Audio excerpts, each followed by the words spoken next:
বরদোয়ালি বিধানসভা কেন্দ্রের মণ্ডল সভাপতি শ্যামল দেবের বিরুদ্ধে বিভিন্ন অভিযোগ তুলে মুখ্যমন্ত্রীকে চিঠি দেওয়া হয়েছে নাগেরজোলা কাঁঠালতলী অটো সিন্ডিকেটের নাম জড়িয়ে। এটা সম্পূর্ণ ভুয়ো এবং ভিত্তিহীন বলে দাবি করেছেন শ্যামল দেব। তিনি বলেন, যদি তাদের কাছে এসব অভিযোগের সাপেক্ষে প্রমাণ থাকে তাহলে সেটা তারা সামনে আনুক। বরদোয়ালি কেন্দ্রে কোনো অন্যায়কে প্রশ্রয় দেওয়া হবে না বলেও তিনি হুঁশিয়ারি দেন। ভিত্তিহীন, আপনারা নিজেরা পার্সোনালি খবর নিয়ে আপনারা দেখতে পারবেন।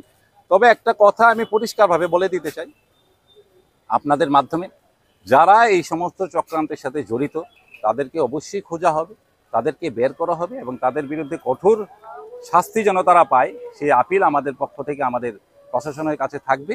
কারণ দীর্ঘদিন ধরে এই সমস্ত জিনিস চলা যায় না। যেভাবে আমরা দেখছি যে একটার পর একটা মিথ্যে শুধু কথা সবাই প্রচার করছে, সবাই চেষ্টা করছে কোনো মিথ্যে কোনো কিছুতে জড়ানো যায় কিনা, তা সম্ভব নয়।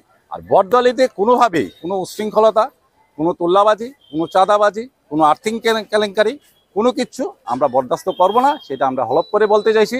সবাইকে আবারও আবেদন রাখবো, সবাই সুষ্ঠুভাবে আমাদের সাথে সামাজিক কাজে জড়িত হন। আমরা যেন সুন্দরভাবে আমাদের বরদোয়ালিকে আমাদের সারের উপযুক্ত করতে পারি, সুন্দরভাবে মানুষের কাছে পৌঁছতে পারি, সবাইকে মিলেমিশে চলতে পারি, এটুকু।